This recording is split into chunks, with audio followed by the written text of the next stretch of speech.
এই 100 জনের list dance করবো, কারণ সাপোজ আমার নারায়ণ বস করতে আসছে, 1 নম্বর সিরিয়াল আছে আমি, কিন্তু আসার পরে তোমরাদেরকে আমি প্রতিষ্ঠানের তো ঘুষ খাই না, তাই এখন এদেরকে আমি কীভাবে কনভিন্স করবো? আমি বাঁচতে চাচ্ছি, কিন্তু যে আমি আমার যদি গান না করতে পারি, আমি যে কোনো কাজটা পারি যে বেঁচে যাবো, কিন্তু জমরাজ না ছাড়বে না।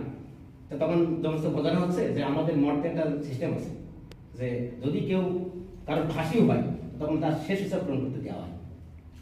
তা তখন বলতেছে কীরকম? আমারও শেষ হিসাব ছিল। তা বলো কী বলতে তখন? তা আপনার তো আসলে আমরা দেখাবো না, আমাদের গানটা হচ্ছে চলে যাবে, তা আপনি এক কাজ করে আপনার একটা বিহামন্দির করবো। তখন জমরাজ ঠিক আছে আপনার সময় দেওয়া হবে। তখন আমি যে জমরাজের জন্য একটু সড়ক বানাইছি, তা আমার মনে তো একটু রয়েছে যে আমি জমরাজের একটু আস্তে আস্তে করবো, ওর ভিতরে একটু মানে ঘুমরে খাওয়া দিয়েছি, পরিমাণ একটু ডোজটা বেশি নিয়ে দিয়ে খাওয়া দেওয়ার পরে এখন জমরাজ খেয়ে অনেক ঘুম এসে গেছে। কারণ হঠাৎ করে যখন দেখেছি এর ভিতরে মানে ঘুমে গেছে যখন, তখন আমি করেছি কি ওই আমার 1 নম্বর সিরিয়ালটার নামটা নিয়ে আমি 100 দিয়ে শেষ করতে ওটা একটা খেয়ে জমরাজের জায়গায় রেখে দিয়েছি। ঘুমতে উঠেই দেখে যে লিস্ট রয়েছে কথা, তুমি আমার কি খাওয়া দিয়ে আমি ঘুমিয়ে গেলাম, খাওয়ার সময় নেই, তা আমি যে এখন যে ঈশ্বরের কাছে কি জবাব দেবো? তা ঠিক আছে আজকে প্রথমটা গান পোস্ট করবো না, লাস্টে দেখো।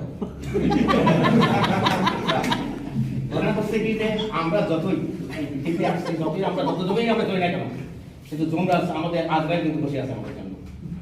যে যেখানে থাকি সেখান থেকে আমরা চাবো যে আমাদের জন্য আমাদের সুষ্ঠুভাবে আমরা আমাদের কাজ শেষ পেতে পারি।